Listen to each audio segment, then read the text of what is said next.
වෙනනම් දැන් හානවා. කොල්ලා ඉතින් බාරටම වැඩ. තේරෙනවනේ.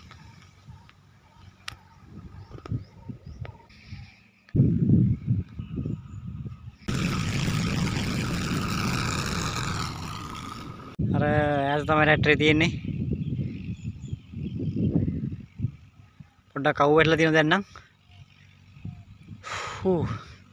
බාරටම වැඩ. මේ වේල් වැඩ කරන්නේ මේ වැහි වතුරේ. මේවට වැහු නෑ. ඒකට වැවක් තියෙනවා මෙතන. මේ තියෙන්නේ වැව් කොටුව. මේකෙන් තමයි පොඩි වැවක් තියෙන්නේ. මේකෙන් මේ වතුර ගන්න බෑ මෙතන. කඩාගෙන ගිහිල්ලා මේ වතුර පාර. මේක සම්පූර්ණයෙන්ම කඩාගෙන ගිහින් තියෙන්නේ. මේක සම්පූර්ණ මේක පිරෙනවා මේ වහිනකොට මේ තියෙන වැව්. බැම්ම මෙහෙම තියෙන්නේ. මේ පැත්තේ වතුර පිරෙනවා සාමාන්‍යයෙන් අඩි 3-4ක් විතර. දැන් ඉතින් පස් කප පුර මේක වහනවා. හරියෙන් හානවා. වැඩ කරගන්න මේක දැන් මේක වහනවා.